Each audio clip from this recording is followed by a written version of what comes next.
ικανότητα ο Ευαγγελιστής Λουκάς και πάλι αποκαλύπτει μια θαυμαστή πράξη του Ιησού, όπου και πάλι ξεκλειδώνει το βάθος της ψυχικής δύναμης που θα μπορεί ο άνθρωπος να αναπτύξει, ώστε ο πόθος του να συναντήσει τον Χριστόν να είναι απροσμέτρητος. Μας φανερώνει λοιπόν έναν τυφλόν άνθρωπον, ο οποίος κατοικεί εκεί στα περίχωρα της πόλης της Ιεριχού, μιας απομακρυσμένης σχετικά πόλης από το κέντρο της Ιερουσαλήμ, εκεί όπου παλαιότερα ζούσαν εθνικοί, ζούσαν οι Χαναναίοι, και τώρα πλέον οι 12 φυλές του Ισραήλ από καιρόν οι Ισραηλίτες είχαν μετικήσει εκεί. Πορεύεται λοιπόν ο Χριστός για να διδάξει των λόγων, των κενών λόγων του χριστιανισμού, αλλά πολύ περισσότερον να φανερώσει αυτή την ταυτότητά του. Εκεί λοιπόν που βρισκόταν αυτός ο τυφλός, ο οποίος φυσικά δεν έβλεπε, αισθάνθηκε όχλος πολλής να βαδίζει πλησίον αυτού. Διερωτάται λοιπόν, όπως περιγράφει ο Ευαγγελιστής, τι λοιπόν συμβαίνει, γιατί τόσος πολλής κόσμος μαζεύεται σήμερα στην πόλη. Του απαντούν, έρχεται ο Ιησούς. Προφανώς και θα είχε να ακούσει για τον Ιησούν, διότι η στάση του λίγον αργότερα ήταν πολύ αποκαλυπτική. Πορεύεται και εκφράζει αυτήν την ανάγκη του. Αυτή την ανάγκη του φυσικά να δει, αλλά πολύ περισσότερον να τον ελεήσει ο Θεός, και του λέει, «Κύριε, Ιε Δαβίδ, ελέησόν με». Φυσικά, ενώ γνωρίζει περίπου που βρίσκεται ο Χριστός, φωνάζει για να τον ακούσει, διότι δεν ξέρει σε ποια κατεύθυνση ακριβώς να απευθυνθεί. Δεν θα ήταν δυνατόν ο Χριστός και όλος ο όχλος να μην ακούσουν αυτήν την απελπισμένη φωνή, η οποία προσδοκά από τον λυτρωτή το έλεος του. Έρχεται λοιπόν να συναπαντήσει μετά αυτού ο Χριστός και επαναλαμβάνει τα λόγια του. Ο τυφλός ακόμη πιο στεναρά, «Ιε Δαβίδ, ελέησόν με». Και του λέει λοιπόν ο Χριστός, «Τι θα ήθελες από μέναν, άνθρωπε του Θεού?» «Φυσικά να δω». Και προστάσσοντας δια του λόγου του Χριστός, του λέει, «Ανάβλεψον».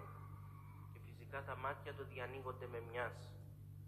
Διανοίγονται ώστε να δει τα αισθητά. Πολύ όμως πιο πριν είχαν αντιληφθεί, έστω και διαισθητικά, το νοερόν φως, το οποίο αντικατοπτριζόταν μέσα στην καρδιά του. Είχαν πιστέψει ότι αυτός ο Ιησούς είναι όντως ο Λόγος του Θεού. Είναι αυτός για τον οποίο οι λόγοι των προφητών λάμβαναν πλέον επισφράγισμα. Είναι ο Υιός Δαβίδ, ο εκ της ρίζης Ιεσέ, ο οποίος ήρθε για να σώσει τον κόσμο. Εσύ είσαι Κύριε, του οποίου ο Λόγος, του οποίου παρουσίασα θα σώσει τον άνθρωπο.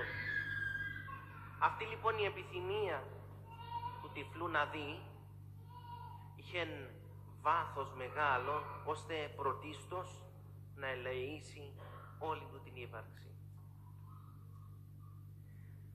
Αυτός λοιπόν έγινε και ο λόγος για τον οποίο, όπως κατακλείδη λέει ο Ευαγγελιστής, πολλοί άνθρωποι άκουσαν και εδόξασαν τον Θεό. Ποια είναι όμως για μας σήμερα η σημασία αυτής της περικοπής, αγαπητοί χριστιανοί? Γνωρίζουμε ότι ο Χριστός ήταν ο Υιός του Δαβίδ.